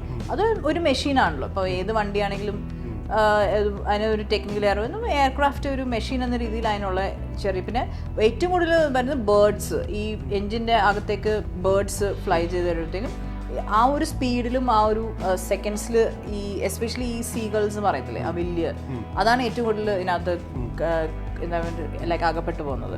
അപ്പോൾ അത് അത്രയും പവർഫുൾ ആകുമ്പോൾ എൻജിൻസിൻ്റെ ബ്ലേഡ് പൊട്ടാനുള്ള സാധ്യതയുണ്ട്. അപ്പോൾ ആ എൻജിൻ എന്താ പറയുക ക്രാഷ് ആവും. അങ്ങനെ കുറേ ഇൻസിഡൻസ് ഉണ്ട്. അപ്പോൾ അതൊക്കെ നമ്മുടെ കയ്യിലല്ല. ഒരു ബേർഡ് വന്ന് കയറുക എന്നൊക്കെ പറയുന്നതൊന്നും നമ്മുടെ പൈലറ്റിൻ്റെ ആരുടെയും കൺട്രോളിലുള്ള കാര്യമല്ല, അത് നേച്ചറാണല്ലോ. ഈ ഫ്ലൈറ്റിലുണ്ടായ ഏറ്റവും വലിയ ടർബുലൻസും ജീവിതത്തിലുണ്ടായ ടർബുലൻസും വരെ ഫ്ലൈറ്റിലുണ്ടായ ടർബുലൻസ് എന്ന് പറയുന്നത് അങ്ങനെ എനിക്ക് മേജർ ടർബുലൻസ് ഉണ്ടായിട്ടുണ്ട്. പക്ഷേ ടർബുലൻസ് ഉണ്ടായിട്ടുണ്ട്. ഇപ്പോൾ ടർബുലൻസ് ഉണ്ടാകുമ്പോഴത്തേക്കും എന്താ പറയുക, നമുക്ക് ലൈക്ക് പല പല ലെവൽസ് ഓഫ് ടർബുലൻസ് ഉണ്ട്. അപ്പോൾ പൈലറ്റ് അനൗൺസ് ചെയ്യും cabin crew take you seats എന്ന് പറയുമ്പോഴത്തേക്കും നമ്മൾ എല്ലാവരും ഇരിക്കണം എന്നാണ് ആ നിയമം. അപ്പം നമ്മൾ എഴുന്നേറ്റ് കഴിഞ്ഞാൽ എന്തെങ്കിലും നമുക്ക് സംഭവിച്ചാൽ നമ്മൾ കമ്പനി റെസ്പോൺസിബിൾ അല്ല. അപ്പോൾ അങ്ങനെ cabin crew take you seats എന്ന് പറയുമ്പോൾ അത്രയും സിവിയർ ആയിട്ടുള്ള എന്താ പറയുന്ന ടർബുലൻസ് ആണെങ്കിൽ സീറ്റ് ബെൽറ്റ് സൈൻസ് ഓൺ ആവും. നമ്മൾ പാസഞ്ചറോ ഷൗട്ട് ചെയ്യും ലൈക്ക് പ്ലീസ് സിറ്റ് ഡൗൺ. അപ്പം അങ്ങനെയുള്ള ഒരു സിനാറിയോസ് വന്നിട്ടുണ്ട്. പക്ഷേ എന്നാലും അങ്ങനെ ആക്സിഡൻസോ ഇഞ്ചുറീസോ ഇൻസിഡൻസോ ഒന്നും എൻ്റെ കരിയറിൽ ഇതുവരെ സംഭവിച്ചിട്ടില്ല. എന്തെങ്കിലും നീ പറഞ്ഞ ഒരു പാസഞ്ചേഴ്സിന്റെ മിസ്ബിഹേവിയർ അങ്ങനെ ഉണ്ടാവാറുണ്ടോ? യെസ്, പാസഞ്ചർ മിസ്ബിഹേവിയർ കുറേ ഉണ്ടായിട്ടുണ്ട്. നമുക്ക് റിസ്ട്രെയിൻ ചെയ്യും പാസഞ്ചേഴ്സിനെ. അതായത് പാസഞ്ചേഴ്സ് കൺട്രോൾ വിട്ട് ഫിസിക്കലി ആരെങ്കിലും അസോൾട്ട് ചെയ്യോ അല്ലെങ്കിൽ വെർബലി ചീത്ത പറയുകയൊക്കെ ചെയ്യുകയാണെങ്കിൽ പാസഞ്ചർ റിസ്ട്രെയിൻ ചെയ്യാനുള്ള അധികാരം നമുക്കുണ്ട് ക്രൂവിന്, ആസ് പെർ ദ ലോ. പിന്നെ അതുകൂടാതെ എന്താ പറയുന്നത്, ഈ റിസ്ട്രെയിൻ കിറ്റ് എന്ന് പറയുന്ന സാധനം നമ്മുടെ എയർക്രാഫ്റ്റിലുണ്ട്. റിസ്ട്രെയിൻ കിറ്റ് എന്ന് പറയുമ്പോൾ നമുക്കൊരു പ്ലാസ്റ്റിക് ഹാൻഡ് കഫ്സ്, പ്ലാസ്റ്റിക് കൊണ്ട് ഉണ്ടാക്കിയ ഹാൻഡ് കഫ്സ്, അപ്പോൾ ഹാൻഡ് കഫ് ചെയ്യാം. പിന്നെ അതുകൊണ്ട് സീറ്റ് ബെൽറ്റ് ഉണ്ട്, സീറ്റ് ബെൽറ്റ് ഇതുണ്ട്. പിന്നെ ഒരു ഇൻസ്ട്രക്ഷൻ കാർഡ് ഉണ്ട് എങ്ങനെ ചെയ്യണം എന്നൊക്കെ ഉള്ളത്. പിന്നെ നമ്മൾക്ക് ട്രെയിനിങ് ഉണ്ട്. നമുക്ക് ഈ സേഫ്റ്റി ട്രെയിനിങ്ങിൻ്റെ ഭാഗമായിട്ട് നമ്മളെ എങ്ങനെ ഒരു പാസഞ്ചർ റിസ്ട്രെയിൻ ചെയ്യാം, ഏതൊക്കെയാണ് മർമ്മം പോയിന്റ്സ്, അത് അതെ അതെ എവിടെ പ്രസ് ചെയ്താൽ പാസഞ്ചേഴ്സിന് അനങ്ങാൻ പറ്റില്ല എന്നൊക്കെയുള്ള കംപ്ലീറ്റ് ട്രെയിനിങ് എല്ലാ വർഷവും നമുക്ക് ഉണ്ട്. കാരണം അത്രയും കേസസ് ഉണ്ട് എയർക്രാഫ്റ്റിനകത്ത്. പലരും ലൈക്ക് ഓവറായിട്ട് ഡ്രിങ്ക് ചെയ്ത് കഴിയുമ്പോഴത്തേക്കും കൺട്രോൾ പോവും, എയർക്രാഫ്റ്റ് ഡോറ് തുറക്കാൻ ശ്രമിക്കും. അതായത് 10,000 ഫീറ്റിന് മുകളിലേക്ക് പോയി കഴിഞ്ഞാൽ എയർക്രാഫ്റ്റ് ഡോർ തുറക്കാൻ പറ്റില്ല, അത് സീൽഡ് ആണ് ഓട്ടോമാറ്റിക്കലി. പിന്നെ 10,000 ഫീറ്റ് താഴെ വന്നാലേ തുറക്കാൻ പറ്റും, അപ്പോൾ തുറക്കാൻ പറ്റും. അപ്പോൾ ഇത് പാസഞ്ചേഴ്സ് അറിയില്ല, പക്ഷെ അവർ എന്തോ ഈ സമനില തെറ്റി അങ്ങനെ പല അറ്റംപ്റ്റ്സും ചെയ്യും. അപ്പോൾ അങ്ങനെയൊക്കെ എയർക്രാഫ്റ്റിന് ഡാമേജ് ചെയ്യാൻ ശ്രമിക്കുകയോ അല്ലെങ്കിൽ ഒരു പാസഞ്ചറിനെ അല്ലെങ്കിൽ ക്രൂവിനെ ഡാമേജ് ചെയ്യാൻ ശ്രമിക്കുകയോ ഫിസിക്കലിയോ വെർബലിയോ ഡാമേജ് ശ്രമിക്കുന്നവർക്ക് റിസ്ട്രെയിൻ ചെയ്യാനുള്ള അധികാരം ക്രൂവിനുണ്ട്. പക്ഷെ പൈലറ്റിൻ്റെ പെർമിഷൻ ആദ്യം നമ്മൾ വാങ്ങണം. ജോളിയായിട്ടുള്ള ഒരു ട്രിപ്പ് ഏറ്റവും ഇൻട്രസ്റ്റിംഗ് ആയിട്ടുള്ള ഒരു ഫ്ലൈറ്റ് ട്രാവൽ, അത് നിങ്ങൾ എപ്പോഴും ഈ ജോലിയുടെ ഒരു പ്രോട്ടോക്കോളിനുള്ളിലായിരിക്കും? നമുക്ക് സർവീസ് ഭയങ്കര ഇമ്പോർട്ടൻ്റ് ആണ്. ബിക്കോസ് നമുക്കിങ്ങനെ ട്രെയിനിങ് ഉണ്ട്. അത് ലഞ്ച് സർവീസ് കഴിഞ്ഞ് കഴിയുമ്പോൾ കുറച്ച് റോബോട്ടിക് ആണ് ഈ പറയുന്ന ഒരു സംഭവം. അതെ അതെ അതെ, കാരണം അങ്ങനെയാണ് നമ്മൾ ആ ഒരു കാരണം പാസഞ്ചേഴ്സ് ഈ ഫ്ലൈറ്റിനകത്ത് വരുന്നത് അതിനകത്തുള്ള ഡ്രിങ്ക്സ് കഴിക്കാനും അതിനുള്ള ഭക്ഷണം കഴിക്കാനും ഒക്കെയാണ്. അവർക്ക് അതാണ് അവരുടെ വലിയൊരു എന്റർടൈൻമെന്റ്. പിന്നെ ആസ് എ ക്രൂ എന്ന് പറയുമ്പോൾ നമ്മളിത് എല്ലാ ഫ്ലൈറ്റും ചെയ്ത് നമ്മളൊരു റോബോട്ടിക്കായി മാറും, അത് നാച്ചുറൽ ആണ്. പക്ഷേ ഈ എന്താ പറയുക, ഈ സർവീസ് ഓറിയന്റഡ് ഫ്ലൈറ്റ്സിനകത്ത് അങ്ങനെ പ്രത്യേകിച്ച് ഇന്ത്യൻ ഫ്ലൈറ്റ്സ് എനിക്ക് എസ്പെഷ്യലി കേരളത്തിലേക്കുള്ള ഫ്ലൈറ്റ് ഞാൻ എല്ലാവരും മലയാളം സംസാരിക്കും. അപ്പം എനിക്ക് ഇഷ്ടമാണ് നമ്മുടെ കേരള ഫ്ലൈറ്റ് ട്രിവാൻഡ്രം കാലിക്കറ്റൊക്കെ ചെയ്യാൻ. പിന്നെ ഈ ജാപ്പനീസ് ഫ്ലൈറ്റ്സ്, അത് കുറച്ചുകൂടി നമ്മൾ ഈ ജാപ്പനീസ് ഫ്ലൈറ്റ്സ് എന്ന് പറഞ്ഞാൽ ജാപ്പനീസ് കൾച്ചർ അനുസരിച്ചിട്ട് അവർ ആരും നമ്മളെ ഉപദ്രവിക്കില്ല എന്ന് പറഞ്ഞാൽ ഭയങ്കര ഫ്ലൈറ്റ് ഏറ്റവും ക്വയറ്റസ്റ്റ് ഫ്ലൈറ്റ്സ് ആണ്. അവിടെ ആരും സർവീസ് ഇങ്ങനെ മറ്റേ കോൾ ബെല്ലൊന്നും ആരും പ്രസ് ചെയ്യത്തില്ല, ഒരു വെള്ളം പോലും അവർ ചോദിക്കത്തില്ല. അപ്പം അങ്ങനത്തെ ഫ്ലൈറ്റ്സിൽ നമ്മളെല്ലാം അറിഞ്ഞ് ചെയ്യണം. നമ്മളെപ്പോഴും റെഗുലറി വെള്ളമായിട്ട് ക്യാബിനിൽ കൂടെ പോകണം. വെള്ളം കാണുമ്പം അവരെടുക്കും, അല്ലാതെ ഒരിക്കലും നമ്മളോട് വെള്ളം വേണം എന്ന് ചോദിക്കത്തില്ല. കാരണം ഈ കൾച്ചർ എങ്ങനെയാണെന്ന് വെച്ചാൽ അവർ നമ്മളോടൊന്നും പറയില്ല, പക്ഷെ അവരുടെ കമ്മ്യൂണിറ്റി പോയിട്ട് അവർ പറയും ഓ ഈ എയർലൈൻസിൽ ഫ്ലൈ ചെയ്യാൻ പാടില്ല. അപ്പൊ അതുകൊണ്ട് നമ്മുടെ ബിസിനസ് ഭയങ്കരമായിട്ട് ബാധിക്കും. അപ്പൊ അതുകൊണ്ട് ഈ ഫ്ലൈറ്റ്സ് ആണ് നമുക്ക് ഏറ്റവും ക്രൂഷ്യൽ ഫ്ലൈറ്റ്സ്. അപ്പൊ അവിടെ സർവീസ് നമ്മൾ ഏറ്റവും സ്പെഷ്യലായിട്ടും കണ്ടും അറിഞ്ഞും ചെയ്താൽ മാത്രമേ പിന്നീട് നമുക്ക് ബിസിനസ് നമുക്ക് റീറ്റെയിൻ ചെയ്യാൻ പറ്റുള്ളൂ. അപ്പോൾ ആ ഒരു ഇങ്ങനത്തെ ട്രെയിനിങ് ഒക്കെ നമുക്ക് തന്നുകൊണ്ട് ഓരോ സെക്ടറിൽ പോകുമ്പോഴും നമ്മൾ അത് എങ്ങനെ പാസഞ്ചേഴ്സിനെ എങ്ങനെ ബിഹേവ് ചെയ്യണം, ഏത് കൾച്ചറിൽ നമ്മൾ റെസ്പെക്ട് ചെയ്യണം, അങ്ങനെയൊക്കെയുള്ള കുറേ ഇതൊക്കെ നമുക്ക് അറിയാവുന്നതുകൊണ്ട് കുറച്ചുകൂടെ നമുക്ക് എളുപ്പമാവും. ഈ എല്ലാ സെക്ടറും വ്യത്യാസമുണ്ട്, ആൾക്കാർക്ക് വ്യത്യാസമുണ്ട്.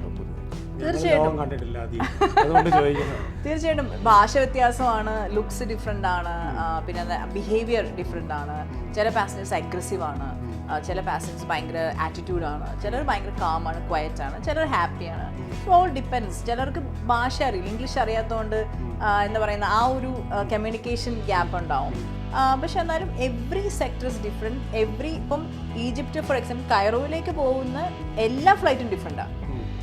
ഓരോ ടേക്ക് ഓഫ് ചെയ്യുന്ന കൈറോയിലേക്ക് പോകുന്ന ഫ്ലൈറ്റ് ഡിഫറെൻ്റ്. അപ്പോൾ അതുകൊണ്ട് ബിക്കോസ് ഡിഫറെൻറ്റ് ആൾക്കാരല്ലേ, ഒരേ ആൾ തന്നെ അല്ലല്ലോ, പല പല ആൾക്കാർ വരുമ്പോഴത്തേക്കും അത്രയും ഡിഫറൻസ് നമ്മുടെ ആ ഒരു സെക്ടറിൽ. റെഗുലർ ട്രാവലേഴ്സ് അല്ല എന്നുള്ളതാണ്. അതെ, റെഗുലർ ട്രാവലേഴ്സ് അല്ല. അപ്പോൾ ഞാൻ പറഞ്ഞ നമ്മൾ വിചാരിക്കും ഈജിപ്തിലേക്ക് പോകാൻ ഓക്കെ സെയിം, പക്ഷെ അങ്ങനെയല്ല. ഓരോ ഫ്ലൈറ്റും ഓരോ പാസഞ്ചേഴ്സും ഡിഫറെൻ്റ് ആണ്. അപ്പോൾ അതുകൊണ്ട് ഓരോ എക്സ്പീരിയൻസും ഡിഫറെൻ്റ് ആണ്. ഇറ്റ്സ് നെവർ ദ സെയിം, എപ്പോഴും മാറിക്കൊണ്ടിരിക്കും. അതെ അതെ. ഏറ്റവും കൂടുതൽ ട്രാവൽ ചെയ്യുന്ന ആൾക്കാർ ഏത് കൺട്രിക്കാരാണ്? ഏത് കൺട്രിക്കാരെന്നില്ല, പക്ഷേ ബിസിനസ് ആൾക്കാരാണ് ഏറ്റവും കൂടുതൽ ട്രാവൽ ചെയ്യുന്നത്. ബിക്കോസ് പിന്നെ ഈ പല കമ്പനീസിൻ്റെ ഹെഡ്സ്, സിഇഒസ്, മാർക്കറ്റിംഗ് ഹെഡ്സ്, അങ്ങനെയുള്ളവർ റെഗുലറി അവരാണ് ഏറ്റവും കൂടുതൽ ഫ്രീക്വൻറ്റ് ഫ്ലയേഴ്സ്. അപ്പം ബേസിക്കലി അവർ കമ്പനി പെയ്ഡ് ആൻഡ് ടിക്കറ്റ്സ് ആണ്, അതുകൊണ്ട് അവർക്ക് മൈൽസും എല്ലാ ബെനിഫിറ്റ്സും കിട്ടും, കമ്പനി അവരുടെ ടിക്കറ്റും പേ ചെയ്യും. ബട്ട് അവരാണ് ഏറ്റവും കൂടുതൽ ഫ്രീക്വൻറ്റ് ഫ്ലൈ ചെയ്യുന്ന ആൾക്കാർ. ഈ കാസാബ്ലാങ്ക അങ്ങനത്തെ സ്ഥലങ്ങളുണ്ടല്ലോ, കാസാബ്ലാങ്ക, യെസ്. അത് അവിടെയൊക്കെ എങ്ങനെയാണ്? നല്ല രസമുള്ള സ്ഥലങ്ങളാണ്. കാസബ്ലാങ്ക മൊറോക്കോ ഭയങ്കര ഭംഗിയാണ്. മറാക്കേഷാണ് എനിക്ക് ഏറ്റവും ഇഷ്ടമുള്ള സ്ഥലം. ഒരു ബ്ലൂ ടിൻ്റെ ഒരു അത് വേറൊരു സിറ്റിയാണ്. ഈ മെഡിറ്ററേനിയൻ സീയുടെ അരികത്തുള്ള സ്ഥലങ്ങളാണ് ട്യൂണീഷ്യ, ഈ മൊറോക്കോ എന്നൊക്കെ പറയുന്നത്. അപ്പം അതിൻ്റെതായ ഒരു ഇൻഫ്ലുവൻസും ആ ഒരു ഭംഗിയും ആ ഫുഡ് എല്ലാം ഭയങ്കര ഡിഫറെൻ്റ് ആണ്. And Morocco is one of the most beautiful countries. മൊറോക്കൻസ് ഭയങ്കര നല്ല മനുഷ്യരാണ്. എസ്പെഷ്യലി മൊറോക്കൻ സ്ത്രീകൾ ഭയങ്കര ഭംഗിയാണ്. അവരുടെ സ്കിന്നും ഹെയറും ഒക്കെ ഭയങ്കര കാണാൻ ഭയങ്കര രസമാണ്. അപ്പോൾ ഇത്രയും 150 കൺട്രീസിൽ നമ്മൾ അഡാപ്റ്റ് ചെയ്യുമ്പോൾ എന്തൊക്കെ അഡാപ്റ്റ് ചെയ്തിട്ടുള്ളത്? ഏതൊക്കെ കൺട്രിയിൽ നിന്ന് പെട്ടെന്ന് പിക്ക് ചെയ്യാൻ പറ്റും? ഈ ഹെയർ സ്റ്റൈൽ എവിടെ നിന്ന് പിക്ക് ചെയ്തത്? ഹെയർ സ്റ്റൈൽ ഒരു മലയാളി എന്നതിൻ്റെ ഏറ്റവും വലിയ ട്രേഡ് മാർക്കാണ് ഈ കേളി ഹെയർ. ഓക്കെ, ബിക്കോസ് നമ്മുടെ ഫുഡ് നമ്മൾ കോക്കനട്ട് ബേസ്ഡ് ആണല്ലോ നമ്മുടെ ഡയറ്റ്. അപ്പോൾ ഈ കോക്കനട്ട് ബേസ്ഡ് ഡയറ്റുള്ള കൺട്രീസ് ഒക്കെ എടുത്തു പോകുമ്പോൾ അവിടുത്തെ majority of the hair texture കേളിയാണ്. സോ അങ്ങനെയാണ് നമുക്ക് എനിക്ക് ഇത് നാച്ചുറലി കേളിയാണ്. ഈ ട്രാവൽ ചെയ്യുമ്പോൾ എസ്പെഷ്യലി നമ്മുടെ സി വിയിൽ ഇങ്ങനെ പല പല സ്കിൽസ് ഉണ്ട്. ഓക്കെ, അത് communication skills, people skills, writing skills, അതുപോലെ അഡാപ്റ്റബിലിറ്റി ഒരു സ്കില്ലാണ്.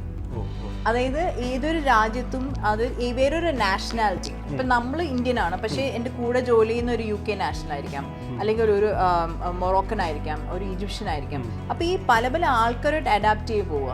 ഒരു എന്താ പറയുന്ന രാജ്യത്ത് പോകുമ്പോഴത്തേക്കും അവിടുത്തെ എൻവയൺമെന്റ് അഡാപ്റ്റ് ചെയ്യുക. So adaptability is one of the skills. Correct, we must have actually. അത് ലേൺ ചെയ്യാൻ മാത്രമല്ല, അത് നമ്മൾ ഉണ്ടായിരിക്കണം. എന്നാൽ മാത്രം നമുക്കിത് സസ്റ്റെയിൻ ചെയ്യാൻ പറ്റുള്ളൂ, നമുക്ക് ഇതിൽ നിലനിന്ന് പോകാൻ പറ്റുള്ളൂ.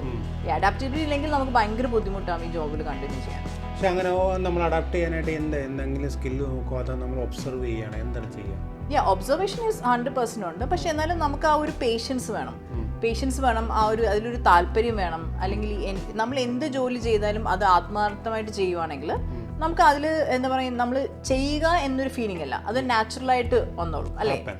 അതെ, നമ്മളിപ്പം സർവീസ് ആണെങ്കിൽ തന്നെ നമ്മൾ ഒരു ചിരിച്ച മുഖത്തോട് ചെയ്യുന്നത് നമ്മൾ എൻജോയ് ചെയ്ത് ചെയ്യുക. അപ്പം അതൊരു സർവീസ്, അയ്യോ ഇനിയിപ്പോൾ ഇത് ചെയ്യണം അങ്ങനെ ഒരു തോന്നലല്ല. അപ്പം ബേസിക്കലി ആ ഒരു ആറ്റിറ്റ്യൂഡ് നമുക്കുണ്ടെങ്കിൽ I think adaptability automatically comes with it. Cooking നമുക്ക് ഒരുപാട് സ്കില്ലുണ്ടോ? ഇല്ല, ഞാൻ ഭയങ്കര വീക്കാണ്. ഭക്ഷണം കഴിക്കാൻ എനിക്ക് നല്ല സ്കില്ല. അല്ല, അതിനകത്ത് എന്തെങ്കിലും പിക്ക് ചെയ്തിട്ടുണ്ടോ? അതോട് അഡാപ്റ്റബിലിറ്റി ആണല്ലോ. അതെ, ആക്ച്വലി നമ്മൾ പല പല ക്വിസീൻസിനെ പറ്റി നമ്മൾ പഠിക്കണം. ബിക്കോസ് ഇപ്പം ഫോർ എക്സാമ്പിൾ നമ്മൾ ഒരു പാസഞ്ചർ സെർവ് ചെയ്യുന്ന ഫുഡ്, ഇപ്പോൾ ചിക്കൻ വിത്ത് റൈസ്, അപ്പോൾ അവർ ചോദിക്കുന്നത് എന്ത് ചിക്കനാണ്, എന്ത് ഫ്ലേവർ ചോദിക്കുമ്പോൾ നമ്മളത് ആൻസറബിൾ ആണ്. അപ്പോൾ നമ്മൾ ഏത് ക്വിസീനാണ്, അത് ഓരോ രാജ്യത്ത് പോകുമ്പോൾ ഒരു ഡിഷ് അവിടുത്തെ ലോക്കൽ ഡിഷ് ആയിരിക്കും, മറ്റ് 2 ഡിഷ് ഒരു വെസ്റ്റേൺ അല്ലെങ്കിൽ അങ്ങനെ മാറിമായിരിക്കും അങ്ങനെ. അപ്പം ഏത് ഡിഷ് നമ്മൾ സെർവ് ചെയ്താലും അത് എന്താണ് നമ്മൾ അറിഞ്ഞിരിക്കണം. ബിക്കോസ് അവർ ചോദിക്കുമ്പോൾ നമ്മൾ അത് ആൻസറബിൾ ആണ്. സോ അതുകൊണ്ട് നമ്മൾ പഠിക്കും, ഇതിനെപ്പറ്റി എല്ലാം പഠിക്കും, പഠിപ്പിക്കും. എന്താണ് ഈ ജാപ്പനീസ് സുഷി, എന്താണ് അതിന്റെ രീതി? ജാപ്പനീസ് സുഷി എന്ന് പറയുമ്പോഴത്തേക്കും അത് ബേസിക്കലി റൈസ് ജാപ്പനീസ് റൈസിൻ്റെ മുകളിൽ ഈ ഫിഷ്, സീ ഫുഡ് കൊണ്ടുള്ള സുഷി, പിന്നെ ബീഫ്, പല പല സുഷി ഉണ്ട്. അതൊരു ഡിഷാണ്. പക്ഷേ സുഷി കുക്ക്ഡ് ഉണ്ട്, അൺകുക്ക്ഡ് ഉണ്ട്. പിന്നെ സഷിമി എന്ന് പറഞ്ഞാൽ കംപ്ലീറ്റ്ലി റോ എന്നാണ് sea food. It could be anything, fish ആകാം, സ്ക്വിഡ് ആകാം, ഷെൽ ഫിഷ് ആകാം, പക്ഷെ അത് റോ ആണ്. അപ്പോൾ ആ റോ ഫിഷ് അതിൻ്റെ ടേസ്റ്റ് എങ്ങനെയാന്ന് പറഞ്ഞാൽ ഏറ്റവും ഫ്രഷ് ആയിരിക്കണം. കുറച്ച് നേരം ഇരുന്ന് ഐസിൽ കിട്ടി കഴിഞ്ഞാൽ ഒരിക്കലും അത് അതിൻ്റെ ഒരു ടേസ്റ്റ് നമുക്ക് കിട്ടില്ല. ബട്ട് സുഷി എന്ന് പറയുന്നത് ഒരു എന്താ ട്രഡീഷണൽ ഫുഡാണ്. ഇറ്റ്സ് ഡെലിക്കസി ഉണ്ട്, സ്പെഷ്യാലിറ്റി ആണ്. സുഷി ഉണ്ടാക്കുന്ന ആൾക്കാർക്ക് തന്നെ ഒരു അങ്ങനെ എല്ലാവർക്കും ഒന്നും സുഷി ഉണ്ടാക്കാം. Sushi chef is different. Sushi നൈഫുണ്ട്, സുഷിയുടെ ഇത് കട്ട് ചെയ്യാനുള്ള സ്പെഷ്യൽ നൈഫ് വരെ ലോകത്തുണ്ട്. അപ്പോൾ അങ്ങനെ അത് ഡീറ്റെയിൽ ആയിട്ട് നമ്മൾ അത് ടേസ്റ്റ് ചെയ്യാറുണ്ട്. ടേസ്റ്റ് ചെയ്താണോ പഠിക്കുന്നത്, അതോ നിങ്ങൾക്ക് ഈ എമിറേറ്റ്സിലൊക്കെ ഈ ഒരു ഡിഷസിൻ്റെ ഒരു പ്ലാൻ ഉണ്ടാവുമോ? എങ്ങനെയാണ് അതിൻ്റെ ഒരു സീസൺഡ് ആയിട്ടുള്ള പ്ലാനാണോ, എങ്ങനെയാണ്? നമുക്ക് ഒരു പർട്ടിക്കുലർ ടൈമിൽ മെനു ചേഞ്ച് ചെയ്യും. പക്ഷേ ഓരോ രാജ്യത്ത് പോകുമ്പോൾ നമ്മുടെ ആ ഒരു നമ്മൾ ലോക്കൽ ഡിഷ് ഉണ്ടാവും. പിന്നെ അതുകൂടാതെ നമ്മൾ ഓഫ് കോഴ്സ് നമ്മൾ എമിറേറ്റ്സിൽ നമുക്ക് കേറ്ററിംഗ് ഉണ്ട്, എമിറേറ്റ്സ് കേറ്ററിംഗ് ഉണ്ട്. അവിടെ നമുക്ക് എന്താ പറയുക, നമ്മൾ ഇൻവൈറ്റ് ചെയ്യും ക്രൂവിനെ. അവിടെ എങ്ങനെയാണ് ഇത് ഭക്ഷണം പാചകം ചെയ്യുന്നത്, എങ്ങനെയാണ് ഇത് സ്റ്റോർ ചെയ്യുന്നത്, എങ്ങനെയാണ് ഇതിൻ്റെ പ്രിസർവ് ചെയ്യുന്നത്, അങ്ങനെയൊക്കെയുള്ള കുറേ കോഴ്സുകൾ നമ്മൾ കാണിച്ചപ്പോൾ നമുക്ക് അതിന് ഭയങ്കര ക്ലിയർ ഐഡിയ ഉണ്ട് നമ്മുടെ മനസ്സിൽ. പിന്നെ ഓരോ ഡിഷും ഓഫ് കോഴ്സ് നമുക്ക് ടേസ്റ്റ് ചെയ്യാൻ തരും. പിന്നെ നമ്മൾ ആക്ച്വലി ടേസ്റ്റ് ചെയ്ത് ബെറ്റർ, ബിക്കോസ് അങ്ങനെയാണെങ്കിൽ നമ്മൾ ചോദിക്കുമ്പോൾ നമുക്ക് പറയാനും എളുപ്പമായിരിക്കും. So I suggest like better to try all different cuisines. ആ ട്രെയിനിങ്ങിന്റെ ഭാഗമായിട്ടാണോ ഇതൊക്കെ? അതെ, സർവീസ് ട്രെയിനിങ്ങിന്റെ ഭാഗമാണ് അതൊക്കെ. അപ്പോൾ ഒരു സീസൺഡ് ആയിട്ടൊരു ഒരു മെനു കാർഡ് ഉണ്ടാവുമോ? അതെ, മെനു കാർഡ് സീസൺ ആണ്. അതുകൂടാതെ ഇപ്പൊ ഓരോ സെക്ടറിനും ഡിഫറെന്റ് മെനു കാർഡ്സ് ആണ്. ഈ സെക്ടർ എന്ന് പറയുമ്പോൾ നമ്മൾ ലോകത്ത് എത്ര സെക്ടേഴ്സ് ഉണ്ടാവും, അതിന്റെ ഡിഫറൻസ് എങ്ങനെയാണ്? ഒരു സെക്ടർ എന്ന് പറയുന്നത് ഒരു സ്ഥലത്തുനിന്ന് ടേക്ക് ഓഫ് ചെയ്ത് അടുത്ത സ്റ്റാൻഡേർഡ് ലാൻഡ് ചെയ്യുന്നതിനാണ് ഒരു സെക്ടർ എന്ന് പറയുന്നത്. പിന്നെ അടുത്ത സ്ഥലത്തുനിന്ന് ടേക്ക് ഓഫ് ലാൻഡ് ചെയ്യുമ്പോൾ രണ്ടാമത്തെ സെക്ടർ. അപ്പം ടേൺ അറൗണ്ട് എന്ന് പറഞ്ഞ സാധനം. ടേൺ അറൗണ്ട് എന്ന് പറഞ്ഞാൽ നമ്മൾ പോയിട്ട് ബുക്ക് ചെയ്യുമ്പോൾ അങ്ങനെ ടേൺ അറൗണ്ട്. ടേൺ. പിന്നെ ക്രൂവിന് നമ്മൾ ഷോർട്ട് ഫ്ലൈറ്റ്സ് 4 മണിക്കൂർ താഴെയുള്ള ഫ്ലൈറ്റ്സിൽ നമ്മൾ പോയിട്ട് തിരിച്ച് അതേ ഫ്ലൈറ്റ് തിരിച്ചു വെച്ചു. നമ്മൾ സ്റ്റേ ചെയ്തില്ല. 4.5 മണിക്കൂർ മുകളിലേക്കുള്ള ഫ്ലൈറ്റ്സ് മാത്രമേ നമുക്ക് സ്റ്റേ ചെയ്യാൻ പറ്റത്തുള്ളൂ. സ്റ്റേ ഉണ്ടാവില്ല. ഏറ്റവും ചീപ്പസ്റ്റ് ആയിട്ട് ഫ്ലൈറ്റ് ബുക്ക് ചെയ്യാനല്ലേ ഒരു വേൾഡ് മൊത്തം എനിക്ക് കറങ്ങണമെന്നുണ്ടെങ്കിൽ എന്താണ് പ്ലാൻ? ഒരു ഐറ്റിനറി എങ്ങനെ? അതിന് ഇന്നത്തെ കാലത്ത് എനിക്കൊന്ന് ലൈക്ക് നമ്മൾ നേരത്തെ പ്ലാൻ ചെയ്ത് ബുക്ക് ചെയ്യണം, അങ്ങനത്തെ കുറേ. ഇപ്പം ടൈംസ് ചേഞ്ച്ഡ്, ഇപ്പോൾ റൂൾസും ചേഞ്ച് ചെയ്തുകൊണ്ടിരിക്കുകയാണ്. ഡിപ്പെൻഡ്സ് ഓൺ ദ എയർലൈൻ ഏതാണ്. അപ്പോൾ അതുകൊണ്ട് ചീപ്പായിട്ടുള്ളത് അല്ലെങ്കിൽ എക്സ്പെൻസീവ് ആകുന്നത് നമുക്ക് പറയാൻ പറ്റില്ല. പിന്നെ ഡിഫറെൻറ്റ് സെക്ടേഴ്സ്. പക്ഷേ ഒരു കാര്യം ഞാൻ പറയാം, സിംഗിൾ സെക്ടർ നമ്മൾ ബുക്ക് ചെയ്യുന്നത് എപ്പോഴും എക്സ്പെൻസീവ് ആണ്. മൾട്ടിപ്പിൾ സെക്ടേഴ്സ് ബുക്ക് ചെയ്യുന്നതാണ് എപ്പോഴും ചീപ്പാണ്. ഇപ്പം ഞാൻ പറയാം, കൊച്ചിൻ കൊച്ചിൻ എന്ന് പറയുമ്പോൾ ഒരു മിനിമം ഒരു 3,000 dirhams വരും വെച്ചോ. അതേസമയം തന്നെ Cochin Dubai let's say Los Angeles Dubai Cochin ചിലപ്പോൾ 5,000 dirhams കിട്ടും. So that is also multiple sectors വരുമ്പോഴത്തേക്കും ഈ റേറ്റ്സ് കുറയും. സിംഗിൾ സെക്ടേഴ്സ് എപ്പോഴും എക്സ്പെൻസീവ് ആയിരിക്കും. സെയിം എയർലൈനിൽ ഡിഫറെന്റ് ആയിട്ട് വരില്ല. ഇല്ല. അപ്പൊ അതുകൊണ്ട് നമ്മളിപ്പം പല സെക്ടേഴ്സിലേക്ക് പോകണമെങ്കിൽ, എസ്പെഷ്യലി നമ്മൾ ഓവർസീസ് ട്രാവൽ ചെയ്യുകയാണെങ്കിൽ അതേ എയർലൈനിൽ തന്നെ അതേ സെയിം PNR തന്നെ ടിക്കറ്റ് ബുക്ക് ചെയ്യുന്നതാണ് എപ്പോഴും നല്ലത്. ഈ എമിറേറ്റ്സിനകത്ത് എന്താണ് അതിൻ്റെ ഒരു യുണീക്നെസ്? നിങ്ങൾ എമിറേറ്റ്സ് ആണോ നല്ലത്, എത്തിഹാദ് ആണോ, അല്ലെങ്കിൽ കാത്തേ പസഫിക് ആണോ? ഏത് എയർലൈൻ ഏറ്റവും ഇഷ്ടപ്പെട്ട എയർലൈൻ? ഞാൻ എമിറേറ്റ്സ് ജോലി ചെയ്യുന്നത് കൊണ്ടതല്ല, ആസ് എ പാസഞ്ചർ ഞാൻ പല പ്രാവശ്യം പാസഞ്ചറായിട്ട് ട്രാവൽ ചെയ്തിട്ടുണ്ട്. I would say Emirates is one of the best airlines of the world. Because അവരുടെ entertainment system, food, crew's service, aircrafts, they have the latest state of the art aircrafts. പിന്നെ അവരെ like എന്താ പറയുക, TV screens തൊട്ട് seats, everything is like the best ഞാൻ പറയും, you know. So I would say I always prefer Emirates over any other airlines. പക്ഷേ at the same time Cathay Pacific അല്ലെങ്കിൽ Singapore airlines പറയുമ്പോഴത്തേക്കും ഒരു ഡിഫറെൻറ്റ് ക്ലാസ് ആണ്. അത് അവരുടെ ഒരു ഇതാണ്. പക്ഷേ എന്നാലും എൻ്റെ മനസ്സിലെപ്പോഴും my first choice is always Emirates. ഏറ്റവും നല്ല ക്യാബിൻ ക്രൂ എവിടെ? It's not a cabin crew എന്ന് പറയുമ്പോഴത്തേക്കും അങ്ങനെ എനിക്ക് പറയാൻ പറ്റത്തില്ല. ബിക്കോസ് ഓരോ എയർലൈനും ഓരോരോ റൂൾസ് ആണല്ലോ. അപ്പോൾ അതുകൊണ്ട് ഇറ്റ് ഡിപ്പെൻഡ്സ്. പക്ഷേ ഞാൻ പറഞ്ഞ ഇപ്പം സർവീസ് വൈസ് ഇപ്പോഴും ബെസ്റ്റ് ക്യാബിൻ ക്രൂ അവാർഡൊക്കെ എപ്പോഴും കിട്ടുന്നത് കാത്തേ പസഫിക് അല്ലെങ്കിൽ സിംഗപ്പൂർ എയർലൈൻസ് ആണ്. ഞാൻ പറയാം അത്രയും ഡീറ്റെയിലിംഗ് ആണ്. പക്ഷെ അത് ഭയങ്കര സ്ട്രിക്റ്റ് ആണ് കമ്പനി. അതുകൊണ്ടാണ് അവർക്ക് അത്രയും മെയിൻറ്റെയിൻ ചെയ്യാൻ പറ്റുന്നത്. ഏറ്റവും ബ്യൂട്ടിഫുൾ ആയിട്ട് ഐലൻഡ് കൺട്രി ഏതാണ്? ഏറ്റവും ബ്യൂട്ടിഫുൾ ഐലൻഡ് കൺട്രി ഞാൻ പോയിരിക്കുന്നത് ടഹീറ്റി എന്ന് പറയും. ടഹീറ്റി നമ്മൾ ഹവായി, ഫിജി, സൗത്ത് പസഫിക് ഈ സെയിം പൊസിഷനിലാണ് ടഹീറ്റി വരുന്നത്. ഈ എല്ലാം ബോളിവുഡ് ആക്ടേഴ്സ് അല്ലെങ്കിൽ ഹോണോലുലൊക്കെ ഹവായി ആണ്. ഞാൻ പറയുന്നത് ഈ ബോളിവുഡ് ആക്ടേഴ്സ്, ഹോളിവുഡ് ആക്ടേഴ്സ് ഒക്കെ എപ്പോഴും ഈ ഹണിമൂൺ പോകുന്ന ബോറോ ഐലൻഡ്സ് ഒരു സ്ഥലമാണ്. So Bora islands is located in Tahiti. It's called French Polynesia. അത് കുറേ ഐലൻഡ്സ് ഇങ്ങനെ ഹവായി ഒക്കെ പോലെ തന്നെ കുറേ ഐലൻഡ്സ് ഇങ്ങനെ ഒരുമിച്ച് വരുന്ന ഒരു സ്ഥലമാണ്. ഇല്ല, ടഹീറ്റി വിസ ഡിഫറെൻ്റ് ആണ്. പക്ഷേ ഇവിടുന്ന് പോകുന്ന നിയറസ്റ്റ് ഇസ് ത്രൂ ന്യൂസിലൻഡാണ് ഏറ്റവും അടുത്തത് അവിടെ പോകാൻ. I think that is one of the most beautiful islands I have ever met, I mean been to. അതെ, ഞാൻ പറയുന്നത് ലൈഫിൽ ഒരിക്കലെങ്കിലും ടഹീറ്റിയിൽ വിസിറ്റ് ചെയ്തിരിക്കണം എന്നാണ് ഞാൻ പറയുന്നത്. അത്രയും ഭംഗിയാണ്. അവിടുത്തെ ആൾക്കാരൊക്കെ ഭയങ്കര ഡിഫറെൻ്റ് ആണ്. ഭയങ്കര നല്ല മനസ്സിൻ്റെ ഉടമകളാണ്. എന്താ അവിടെ വളരെ കാമായ സ്ഥലമാണ്? എന്താണ്? സോ ഇത് ബേസിക്കലി നമ്മൾ സൗത്ത് പസഫിക് ഒരു ട്രാവൽ ചെയ്ത് പോകണം. അപ്പോൾ തന്നെ നമ്മൾ ഒത്തിരി ലൈക്ക് വേറൊരു സൈഡ് ഗ്ലോബിന്റെ വേറൊരു അപ്പുറത്തേക്ക് നമ്മൾ എത്തിക്കഴിഞ്ഞു. അപ്പോൾ ആ ഒരു ഡിഫറൻസ് ഉണ്ട്. പിന്നെ അതുകൂടാതെ എന്താ പറയുക, അവിടുത്തെ ഈ ഞാൻ അവിടെ ഫസ്റ്റ് പോയപ്പോഴത്തേക്ക് എനിക്ക് ഫീൽ ചെയ്തത് നമ്മുടെ അവതാർ മൂവിയില്ലേ, അവതാർ മൂവി ഞാൻ കണ്ട ഒരു ഫീല്. അപ്പോൾ അവിടെ ചെന്നപ്പോഴത്തേക്ക് ഞാൻ വിചാരിച്ചു ഞാൻ അവതാർ മൂവിയിൽ ജീവിക്കുകയാണെന്ന്. ബിക്കോസ് അവിടുത്തെ ആൾക്കാരും എല്ലാം ഈസ് എക്സാക്ട്ലി ലൈക്ക് ദാറ്റ്. അതായത് ഈ ശരിക്കും നമ്മൾ ഭൂമിയിലല്ല വേറൊരു പ്ലാനറ്റിൽ കളർക്ക് ഭയങ്കര ഭംഗിയാണ്. മനുഷ്യര് അവിടുത്തെ മനുഷ്യരുടെ ആറ്റിറ്റ്യൂഡും പെരുമാറ്റവും ഒക്കെ ഉണ്ട്. ഭയങ്കര സ്നേഹവും ഭയങ്കര ഡൗൺ ടു എർത്ത് ആണ്. അതുപോലെ ഫുഡ് ഡിഫറെൻ്റ് ആണ്. പിന്നെ എന്താ പറയുന്നത്, അവിടുത്തെ each and every island is beautiful.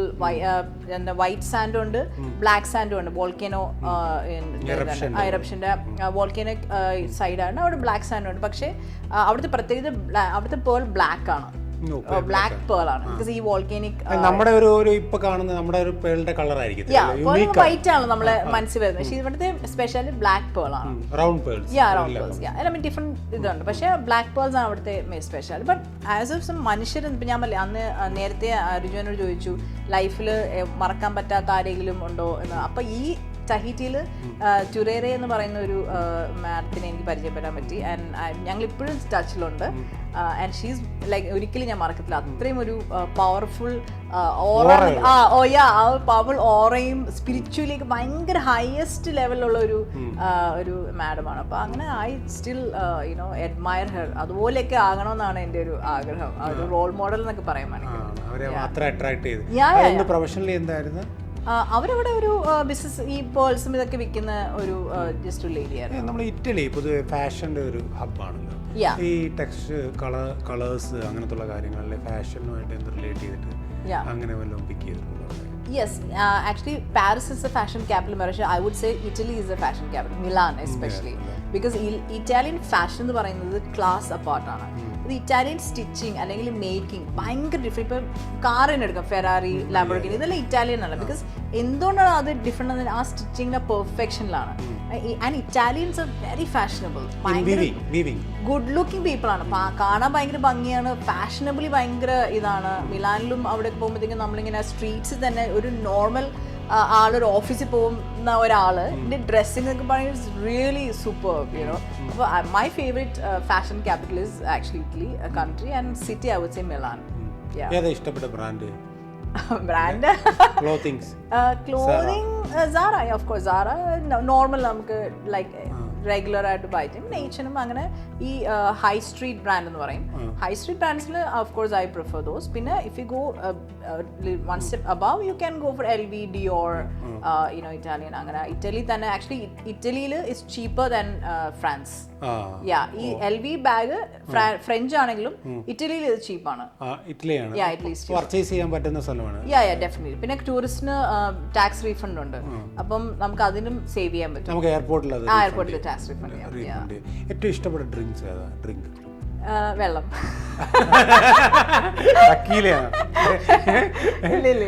ഇല്ല ഞാൻ ഡ്രിങ്ക്സ് ഒക്കെ നിർത്തിയിട്ട് കുറെ നാളായി. But I would say wine. ഇല്ല, red wine, white wine, beer. ഞാൻ ട്രാവൽ ചെയ്യുമ്പോഴത്തേക്കും എനിക്ക് ഈ ലോക്കൽ ഫുഡ് ക്വിസീൻ ട്രൈ ചെയ്യുന്ന ഇഷ്ടമാണ്. അതൊരു ലോക്കൽ ഡ്രിങ്ക്സ് ട്രൈ ചെയ്യുന്ന ഇഷ്ടമാണ്. അപ്പൊ ഞാൻ വൈൻസിൽ ഞാൻ പറയും one of the best vines Georgia എന്ന് പറഞ്ഞ സ്ഥലമുണ്ട്. ജോർജിയൻ വൈൻസ് ഭയങ്കര ടേസ്റ്റ് ആണ്. അവിടുത്തെ ടെമ്പറേച്ചർ ആണോ അതോ ആ ഒരു മണ്ണിന്റെ ഗ്രേപ്സിന്റെ ആണോ എന്താണെന്നറിയില്ല. But Georgian wines are one of the best wines in the world as of എൻ്റെ ഒരു അഭിപ്രായത്തിൽ. പിന്നെ South African wines are nice. പിന്നെ ബിയർ, ലോക്കൽ ബിയേഴ്സ് എപ്പോഴും ആ രാജ്യത്ത് ബ്രൂ ചെയ്യുന്ന ബിയേഴ്സ് എനിക്ക് ഇഷ്ടമായിരുന്നു. അങ്ങനെ ഞാൻ അത് ട്രൈ ചെയ്യാം.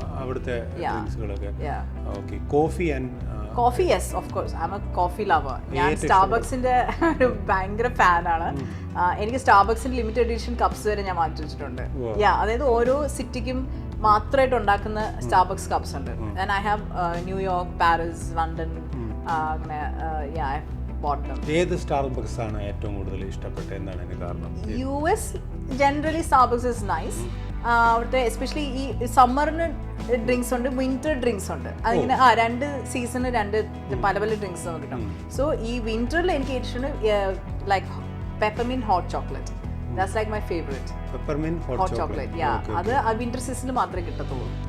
That is something unique. അത് UK-ലും ഈ US-ലൊക്കെ വിന്റർ ആകുമ്പോഴത്തേക്കും അവൈലബിൾ. മിന്റും ചോക്ലേറ്റും ബ്ലെൻഡഡ് ആണോ? യാ, പെപ്പർമിന്റിന്റെ എസൻസും with hot chocolates like really ആ തണുപ്പത്ത് അത് കുടിക്കുമ്പോൾ ഒരു ഭയങ്കര ആശ്വാസമാണ്. പിന്നെ ആ smell of peppermint is really good.